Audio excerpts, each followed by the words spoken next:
We love our pets.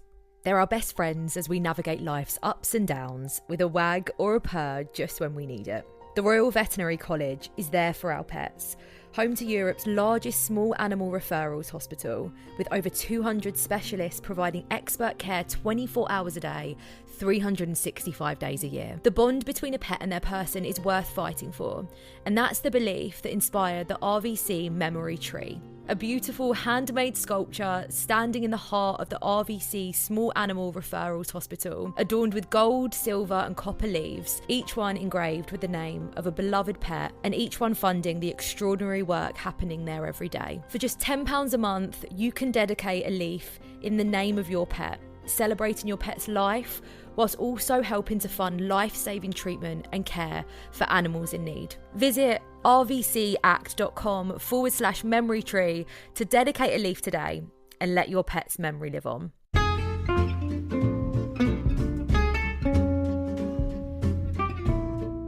Hello, and welcome to It's a Fandom Thing. I'm your host, Erin Marlowe, and each week I'm joined by a panel of guests to discuss all things fandom and pop culture, primarily from a female perspective. You'll find everything from fanfic to cosplay to Schitt's Creek to Supernatural and everything in between. So put on your favorite piece of fandom merch, set aside that fanfic that you're writing about your OTP, and sit back and enjoy this week's episode.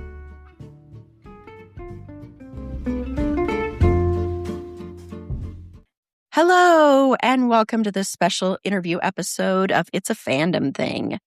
I am very excited to be sitting down today to speak with head of content, at Wattpad, Alessandra Ferreri, who is also the resident fanthropologist, quote unquote. So hello, Alessandra. Thank you so much for sitting down with me. Hi, Erin. Thanks for having me. And if you want to give just a little bit of a background and sort of what that means with the head of content and also that fanthropologist, how you might define that too. Yeah, of course. Well, I've been at Wattpad since 2015, and I started working out in community management, in particular, really getting to understand who our writers were and what they were writing just right from the get-go. I moved into more content strategy. I started working on our Wattpad studio when it started up and did a lot of acquisitions there for entertainment and, of course, for publishing. And now I get to lead a team of incredible content experts that track trends and analytics for the organization. So that's kind of where the fanthropology lens comes in, where we really want to mix kind of or look at anthropological view of fan behavior on Wattpad specifically, and then how it relates to, fandom externally as well. That's so fascinating because I think, part of the reason I wanted to start my podcast was to give a little bit more respect to fandom culture, especially women in fandom. And so having that be almost like this scientific aspect of it or part of it is really cool. I really love that. That lends also, I think, some more validity. Do you feel that way as well? Totally. And I also have to say I'm not like the first or only one. I did not make up fanthropology as a term. There are so many incredible analysts out there that are doing work in this space because like you said, fandom culture is just getting bigger and bigger and bigger, and there's so much history behind it. And so I get to provide kind of the Wattpad slice of what this kind of looks like. And it's such a wonderful place to explore because it's always changing and there's always something interesting to dive into. Yeah. Awesome. Wonderful. Well, let's get into some fanfic because we're going to discuss a lot of fanfic because, of course, I'm sure people listening, most of our listeners are familiar with fanfic, and that Wattpad was one of the first places where fanfic was found, was there. Was one of the first. Yeah, kind of. I would say like it was more, Wattpad started in 2006, which if you think about what was going on in 2006, Tumblr was just starting and AO3 was like almost starting. So all these social fanfic platforms or places where fans were converging were really just starting up. And so Wattpad was one of those spaces online where you could go on and write fan fiction. It came kind of at the heels of when LiveJournal was really kind of downsizing as a fanfic platform. The event is called Strike Through, as I'm sure fandom people remember that time. And so Wattpad kind of appeared in that space when, people that were writing fan fiction and that were engaging in fandom were looking for a place to go. And funnily enough, like that's not what Wattpad was actually built to do. It was actually built to be an app where you could read on your phone. So also like flip phones and smartphones, like this is like really when that was getting started as well. And it was like, oh, we have this technology we can carry around in our hands.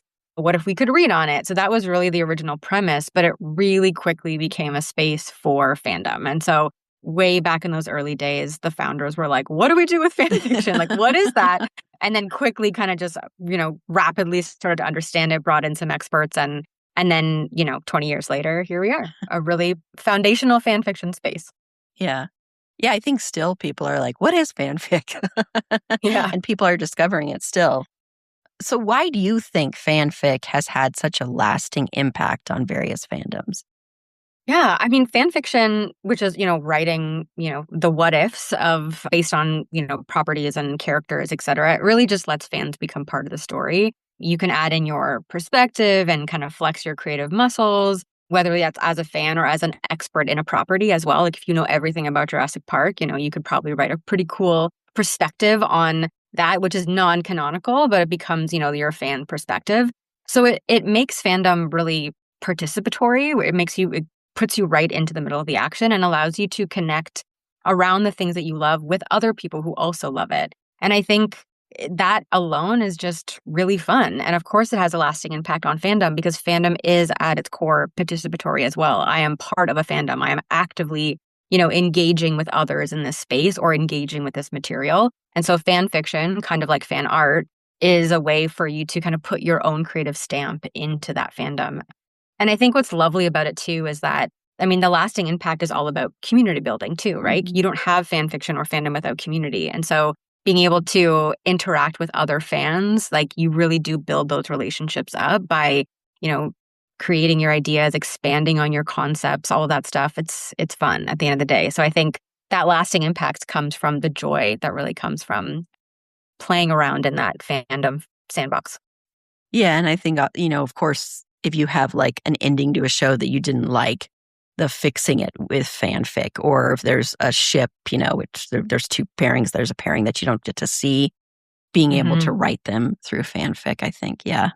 Yeah, it's such a jumping off point, I think, for your own creative ideas. And you think, we're always kind of inspired by things around us, right? You always, especially when you're a writer in any capacity, you're like, write what you know. And sometimes the things that you know really well are the things that you love the most. And sometimes that is, a TV show or a movie or an album or whatever that may be. And so, of course, coming in it as from like a gateway perspective of like, oh, I have this great idea. What if this movie ended this way instead, or this character got with this character instead? I think those are really fun ways to just explore fandom in your own way. And obviously fan fiction is a key driver of that.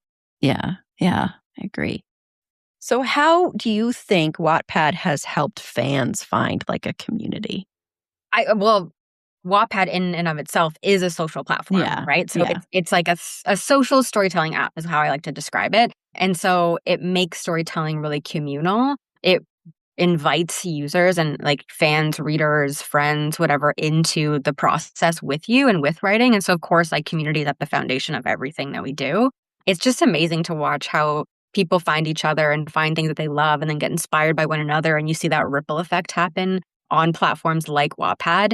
It makes storytelling really dynamic as well, because when you are engaging with the community, you can bounce ideas off each other, or you see like, oh, a bunch of people commented on this, I'm going to do more of this or less of this. So it makes the storytelling process and the storytelling creation process really dynamic because you're engaging with others. You're not sitting alone at your computer without any input. You're kind of in a community space already. So you get that, back and forth right from like the earliest days.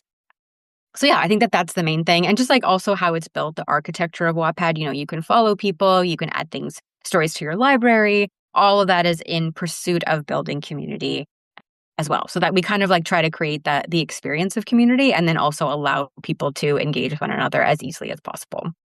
Yeah. And I think that's what's been so amazing about social media anyway, is finding that community. And especially with, younger generations growing up on it. So it's a lot like, they're always trying to find new spaces to find that community at. So yeah. For sure. And how do you think fan fiction has changed, though, from the early days until today? I know it's kind of a broad question, but... Yeah, I think that, the way that we create and communicate with each other is always tied to the the technology that we have available to us. So obviously you think of, like, for instance, the last 20, 30 years of the internet in general. Of course, that's evolved, and fan fiction has been in part of that evolution as well. I mean, firstly, I do think that fan fiction is so much more accessible and also kind of prolific. Fandom culture in general has kind of never, it's the dominant culture as of now, I would say. Like, everybody's talking about fandoms, fandom culture, all of our marketing, all of our, like, everything is all about fandom. Whereas I would even say, 5, 10 years ago is much more on the fringes of fandom culture, like being like an avid fan of things. It wasn't really at the center of entertainment necessarily, but now it has moved very much into that starring role, which I think is great. And connected to that, it means that fan fiction obviously gets more recognition, because sometimes for some people, when you're in fandom, you write fan fiction. And so it's just become so much more prolific.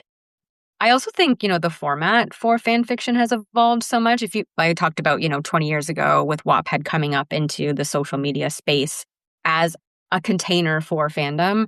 Prior to that, we're looking at, like, fan fiction were built in, like, actual tangible zines, right? Like, they were, like, in physical media. And then that would have moved on to, like, forums or mailing lists. And then all of a sudden you see them on websites like LiveJournal, for instance, and then suddenly they're in this social media landscape as well. So all of that has kind of changed the format of fan fiction, like how it's written and how people engage with it. If you were just working with a zine, it would be like, who is in your vicinity, like who's in your neighborhood that you can give that zine to.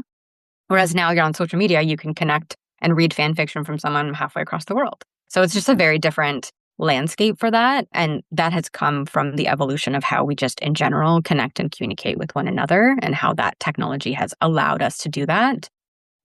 I think the last thing that I was thinking about when it comes to how fan fiction has evolved is also, I think it's a little bit more parasocial as well. Because I think when you think about social media and how much we have access to everything and everyone all the time, like just genuinely all the time, especially like celebrity culture and, popular figures, which tend to be a pretty popular part of fandom and fan fiction. And so I think that, adoption of parasocial sensibilities, I think, has also kind of helped fan fiction evolve in certain ways.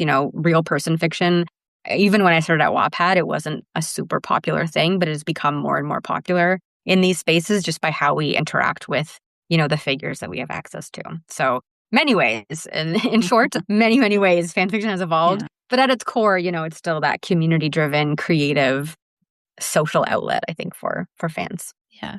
And that parasocial thing that you were mentioning, I mean, fanfic used to kind of be like this secret in a way where you kind of just knew that was something you weren't supposed to bring up in general interactions with, like, the actors or anything, or the creators or anything like that. Like, it was like supposed to be very separate.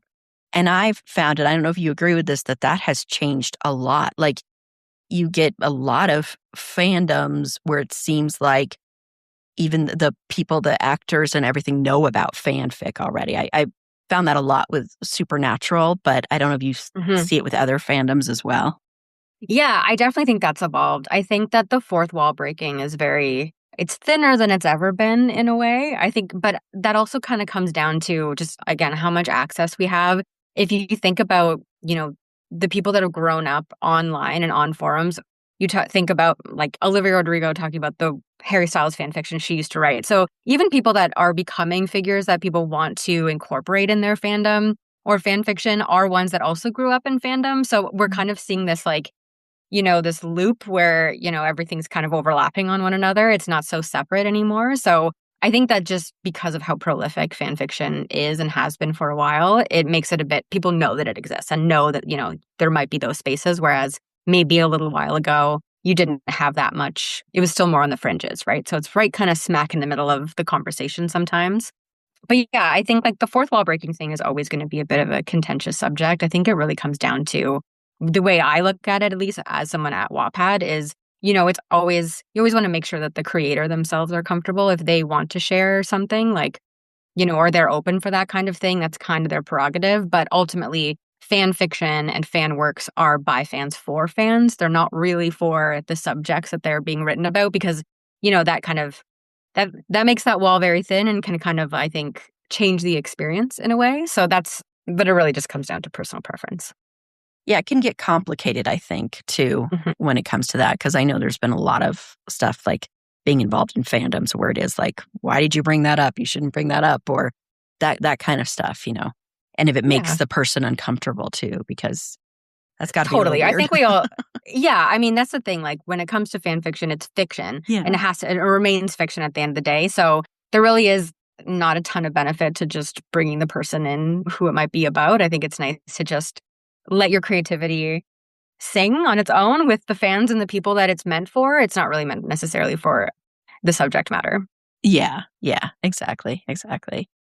Why do you think fan fiction, like right now, like you mentioned, it's getting a little bit more mainstream. Why do you think that's happening right now? Is it just because of the proliferation in social media, or do you think there's something else happening? I think that's a big part for sure. I think there are many more places to kind of shout your interest from the rooftops. There's so many channels that we can talk about what we like in person, but also on social media. There's just so many avenues to talk about that stuff. And also I find like even myself or, you know, the whole fanthropology lens, like there's so many more experts in this space that are talking about fandom as a whole, not just like individual aspects of it, but just like, wow, fandom really is driving so much of our entertainment culture and our, you know, media in general. So obviously that's like a huge thing of why it's becoming more mainstream. But I also think going back to what I said a little bit earlier is there are so many people, and look at the history of just Wattpad as one example. We have 20 years here. People who grew up in fan spaces are now occupying spaces in entertainment and in publishing and in development, and they're maybe in the rooms making creative decisions based on the things that were really foundational to them. And in some cases, that might have been fan fiction. So I think that moving into, as we, you know, culture keeps evolving, things that become mainstream are coming from the decisions that are being made in various, you know, writers' rooms and things, and they're being inspired by, you know, the previous round of media in some way. And in some cases, that would have been fan fiction. So if you grew up reading fan fiction and then now you are, you know, a head writer of a TV show or something, there might be these like, oh, I loved this kind of trope, or I really was into this dynamic and I want to bring a version of that into what we're doing now. I think there's a lot of like, you can like pay homage to a lot of those things. So I think that's kind of definitely contributing to the mainstream aspects of fan fiction. And I think also what you said made me think of this. I think fanfic, I still don't think it's the respect it deserves as far as like the level and the quality of the writing. Because I think people still think of it as something like, you know, there's not much quality to it. And I've read some fanfic that is better than some novels I've read.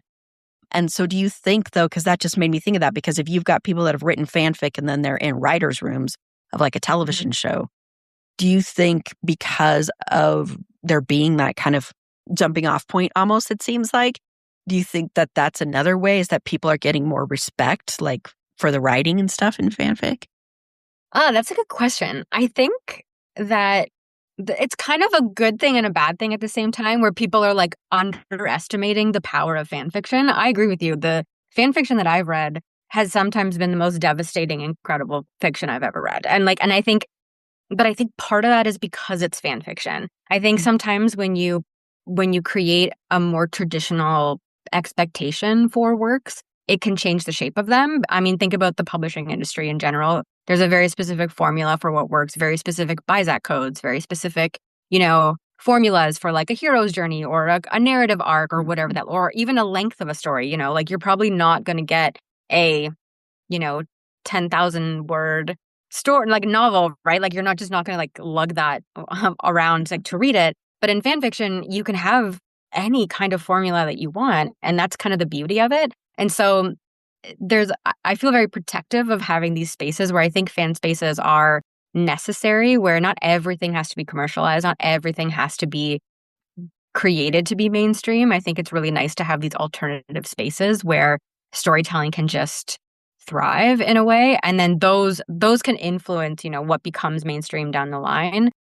But yeah, there's a level of like, obviously, I think that writing should be respected and absolutely is like some of the most incredible stuff ever. But give it some breathing room to just be what it is. It doesn't have to be, you know, too formulaic, or we don't have to, you know, make it something that it doesn't have to be. Let it be like a sandbox, a creative sandbox with spaces. So Yeah, I think there's an interesting kind of like catch-22 there that I think, and this is also coming from somebody who works in online digital storytelling communities where we want that raw creative energy to exist and to continue to thrive. I don't want to be prescriptive to tell, writers how to write or what is, the best formula to make them more respectable as a writer. I want them to kind of like follow that journey and that creative spark, because that is in most cases where the next phenomenon will come from.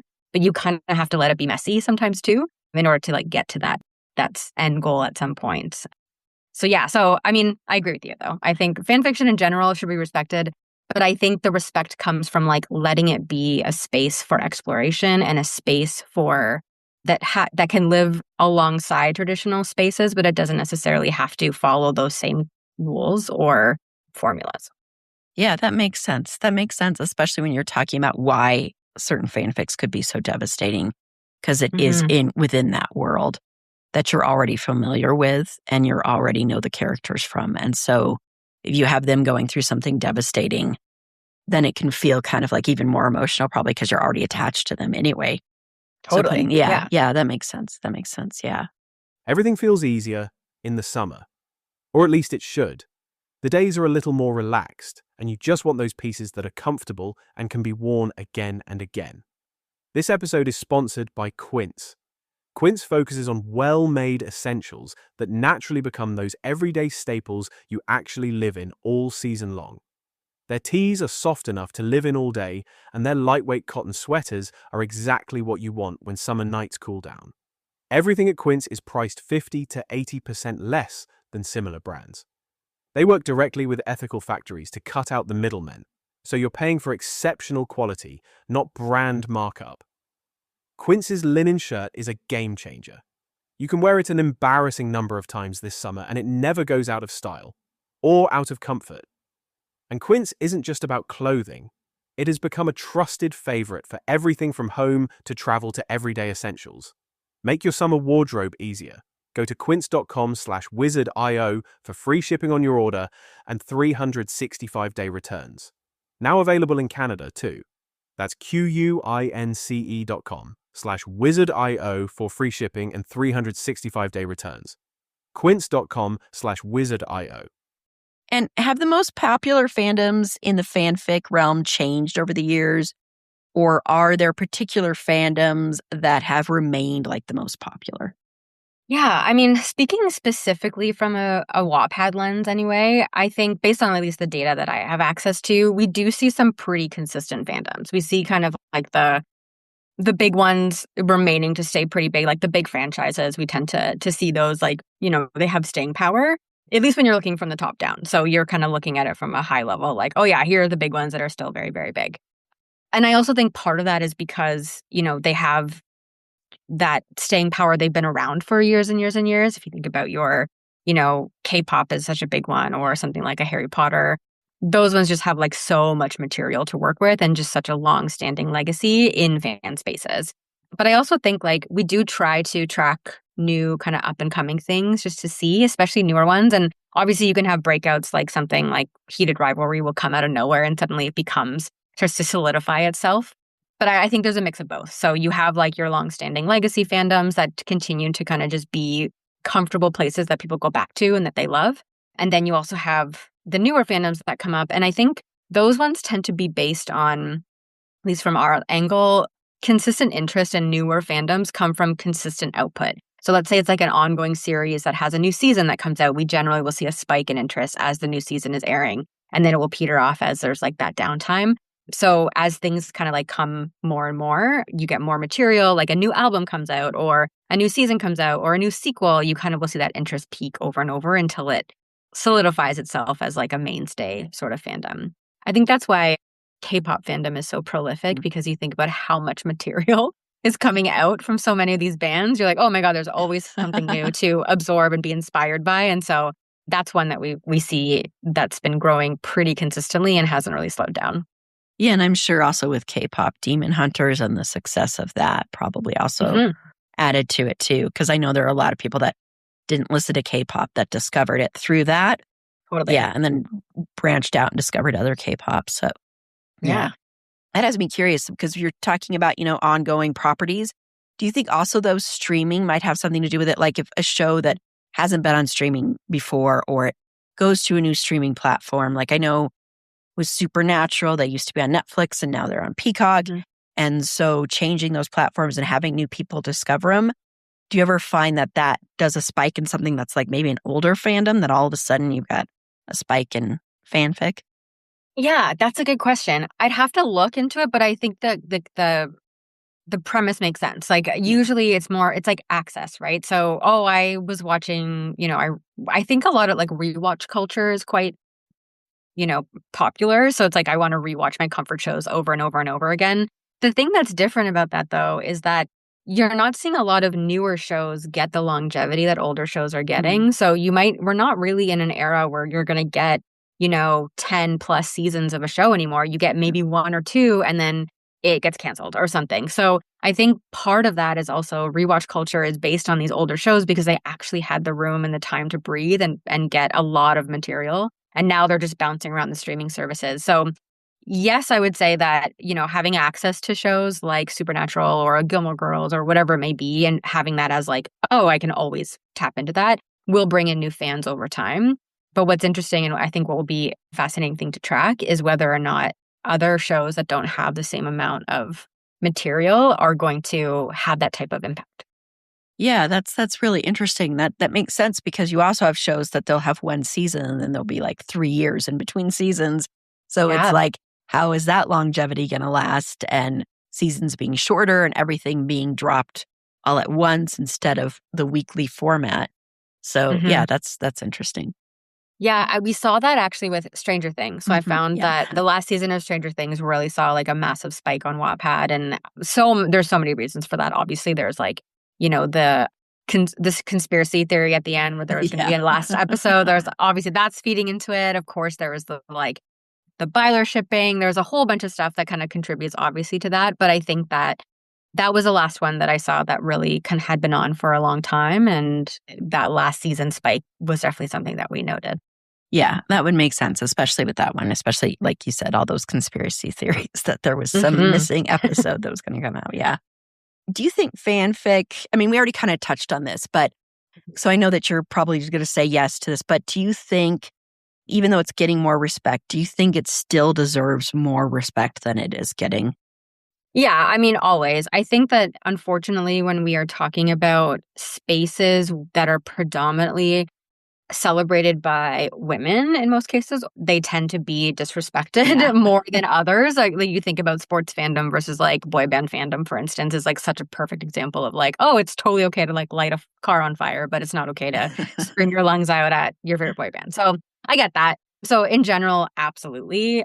Like you said earlier, like it's very easy to disregard fan fiction as being weird or inappropriate or like asking those questions like, why would you want to do that?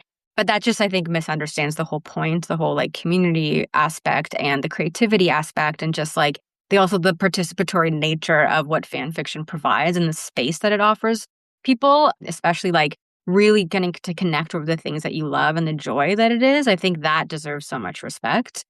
I do think there's things around fan fiction and fandom culture that can verge on the problematic, which can feed into those misunderstandings, like parasocial relationships we talked about, conspiracy theories that lead to toxic fan bases. I think all of that can kind of help feed into that idea where like, what is this? Like, this is so weird, whatever. But overall, as a creative format, a way of writing and expressing yourself that is absolutely worthy of respect, for sure, hands down. Yeah, and the fandom wars and the infighting can, detract from that at times. But it's true. I think, sports fans don't really, I think, like to still acknowledge that they're part of a fandom too. It's still part of it's still a fandom. Yeah. Absolutely. I'm from Toronto, and so the Blue Jays just came off of their little World Series run last year, and that just like really exploded that fan base and the fandom and around Toronto sports. And it was just so amazing to watch that. But also like, I was like, I recognize this. Like, this is such a thing that I know I've seen it in, the One Direction fandom or in other spaces that are like not the same kind of media, not the same things that we're observing, but it's the same reaction, the same emotional and often creative kind of approach to this type of thing. It is like, you love what you love and you should celebrate it in some way, regardless of, what industry it comes from. Yeah, as long as you're not harming anyone, I mean, have fun. We need to find joy where we can find joy for sure. So, Totally. yeah. How has fandom culture changed, do you think, with the onslaught? We've discussed it a little bit, but with the onslaught of different social media and how social media has even changed. Like there was Tumblr time, and then, which Tumblr's still there, but it's still not as big a juggernaut, I don't think, as it used to be. So how do you think that has kind of changed how fandom interacts and even fanfic?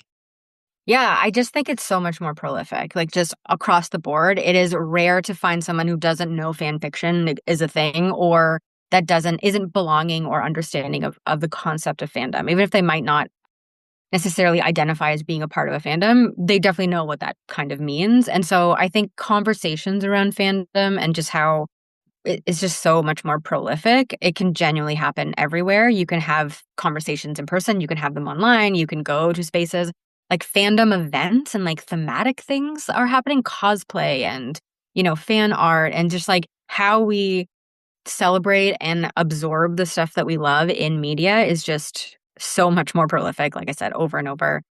You can connect with I can find a fan of the same thing that I love just by like clicking on on someone's page. Whereas before you might have had to like hunt them down, or just like it was by a fluke, or maybe even way back when it was like, oh, my older brother's friend brought a CD over and now I'm in this fandom, or whatever it was. Like, it was a much more kind of analog. It was harder to do. Whereas now it's so much easier for fans and interest to converge in some way.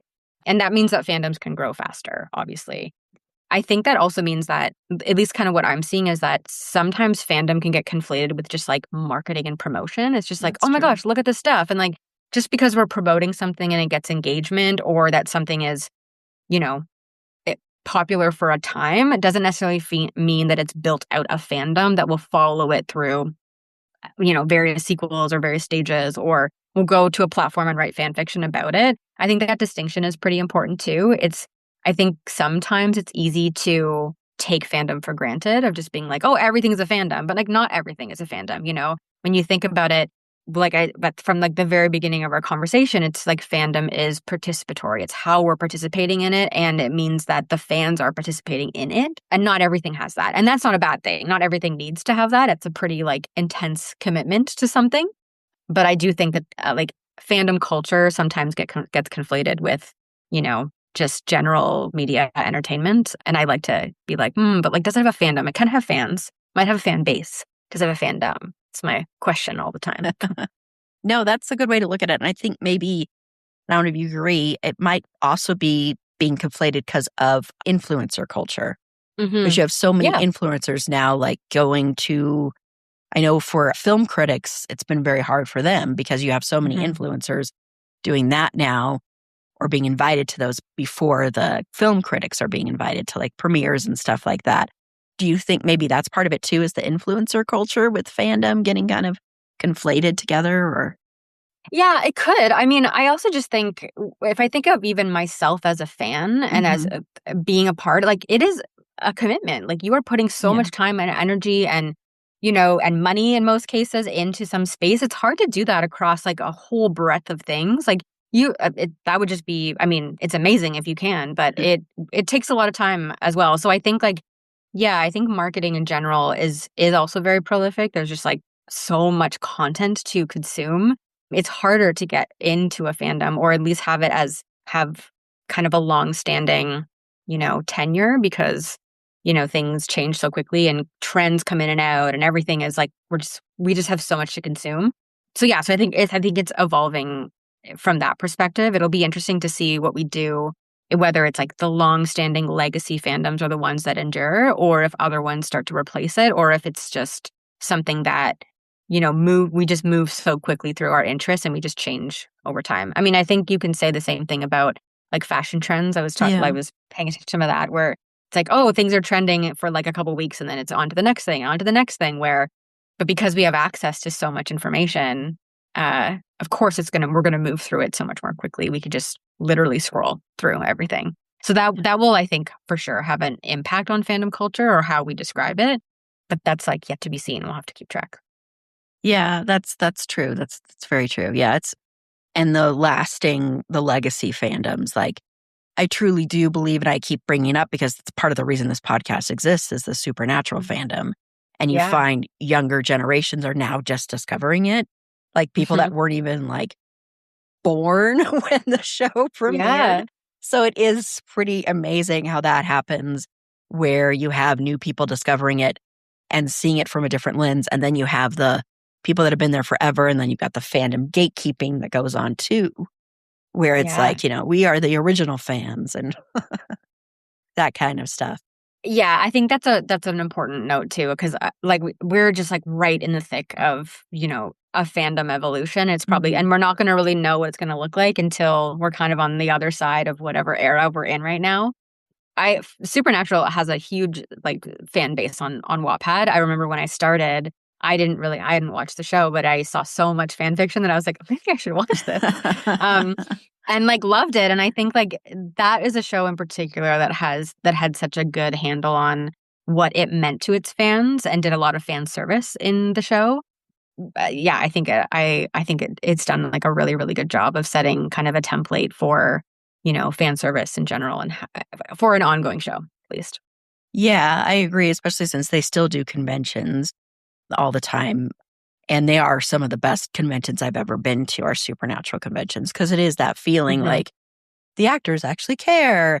It feels like that. It feels like you kind of have that, like they value their fans a lot. So, yeah. And, 20 plus seasons of material. Like, there's just so much to absorb there. Like, if you really want to have a good rewatch or first watch, like that's a great one to dive into. Yeah.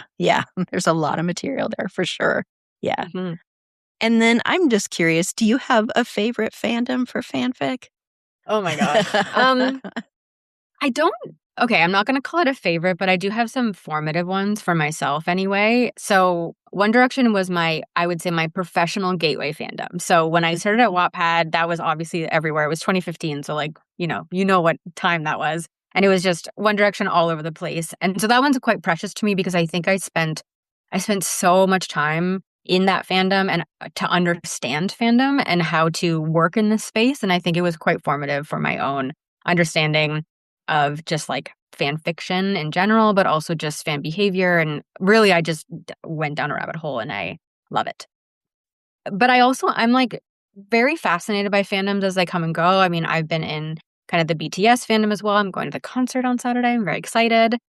But in general, like there's a lot of different fandoms and how they've kind of evolved that I find they're not favorites. I wouldn't call them a favorite, but I'm so fascinated by them. The Taylor Swift fandom, I think, is fascinating, especially for how transformative it's been in establishing kind of a benchmark for, fan behavior in general. Like this really is like, it's so massive and it's so just like everywhere that it's kind of setting like the tone for all fandom and fan behavior, like after it, and how she engages with her fan base, I think is really fantastic. Like one of my anecdotes that I think is really interesting is there actually isn't a lot of Taylor Swift fanfic on Wattpad. And we were my team and I were trying to figure out why that was. Because we're like, oh, she's like the biggest star in the world. Like, why wouldn't people be, writing fan fiction about her? But it's because her work is fan fiction of herself. Like she is the author of her own work and her own fan fiction, and that she's kind of like the primary author of this space. And so like, what could I do as a fan to add on to that? It's so like, she has just huge like amount of content.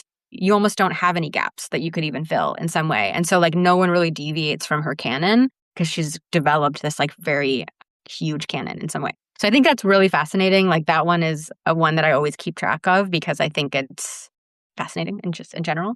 And maybe that connects to like music fandom as well. I think music fandom is, I mean, obviously you have Taylor Swift, you have BTS, you have One Direction. So there's a pattern here. But I find music fandom to be so interpretive because you're listening to something and there's usually a lot of storytelling within it, but it's not necessarily obvious all the time, depending on the artist. And I think that music fandom tends to overlap with celebrity culture pretty intensely, especially post Taylor Swift and all of her kind of the way that she approaches her storytelling in music. I think that's had definitely a ripple effect. Phoebe Bridgers' new album came out, and so many of the songs are about her life. But it's like, I don't think you have that type of dissection in her work without, the way we've dissected Taylor Swift's work. So I don't know. I should write a thesis about this someday. But I do think music fandom is really fascinating, and I tend to really go in those spaces to be like, what's happening over here? Because it's very different. But in general, I mean, I'm obviously a fan of a lot of things. And, I loved like Lord of the Rings growing up. Right now, I'm like very invested in the new Interview with the Vampire series. And so, of course, I loved Supernatural. So yeah, I'm kind of an open book when it comes to favorites. I'm like, I could be a favorite of a lot of things. I just need a little bit of time to absorb it all, I think. Yeah, I know. It's a hard question to definitely answer, I think, especially if you consume a lot of it and are around a lot of it. Totally. And then what you mentioned about Taylor Swift, just really briefly, if you can answer it, that made me think, because that's kind of surprising to me that there isn't Taylor Swift fanfic or a lot of it. Mm-hmm. Is there a fandom or something that you wish there was more fanfic of, or that you were even more shocked isn't out there? That's actually a great question. No, because I find I think it's the way that I look at fan fiction, at least in my job, my day to day, is it's such an interesting mirror to pop culture. It's an interesting space for us to look and see like, okay, what do people care about? What's inspiring people in some way? And so that's kind of how I use it. So if there is a lot or isn't a lot, I find it's just like a really interesting curiosity for me to help inform the work that I do, to help understand creatives and what people are writing, what people are interested in, and kind of just the heartbeat of pop culture in general. So I use it as a gateway for myself. Yeah, I think that that's probably mainly what I try to do, and try to be as objective as possible when I do that. Because like, at least in my day-to-day, when I'm like off the clock, then I just kind of fangirl all day, every day about certain things. And I also have a very eclectic team that have amazing, wonderful, eclectic interests. So it's like really interesting for all of us to chat about the things that we're invested in and what we're seeing on the platform. But no, I don't ever wish that there's more of something or less of something. It's more like, let's just see what is here in this very specific ecosystem of community and creativity, and then try to get some insight so that we can do our jobs better, and we can, make sure that those who are on Wattpad, who are writing, putting their ideas and their art out there, are feeling, like that we're supporting them in some way, and that we're really deeply understanding where they're coming from. That's really the purpose for me anyway. I love that, because I think even as fans, if you find a platform or a place to share, there can be times when you might feel like, I don't know, like disconnected from that platform, if that makes sense, like not as welcomed in. So yeah, I love that. So thank you. Yeah. Well, thank you so much, Alessandra, for speaking with me. This was really, really interesting. I love talking about different various aspects of fanfic. And so thank you for taking the time to speak with me. And if people don't know where Wattpad is or where they can find it, do you want to tell people? Yeah, of course. Wattpad.com. There it is. You got to sign up. As long as you're over 13, you can sign up for Wattpad and start writing your stories. But once you're on Wattpad, if you are interested in connecting with communities and connecting with different spaces, I highly recommend. We have a really wonderful ambassador program, which is a bunch of volunteers who are readers and writers, and they run these amazing profiles. So any genre you like, they have a horror profile and a fantasy profile. They also have a bunch of writing sprints that they do every single month, and a lot of initiatives. So if you are a writer on Wattpad specifically, and you're looking for some community, I would definitely look for our ambassadors. They're like @ambassadors.wattpad. And take a look at what they're doing, because they are phenomenal, and they're in so many different languages, not even just English. And they are also a fanfic profile if you want to look for different fandoms. So that would be my first step that I would recommend, is connecting with them and then seeing where it takes you.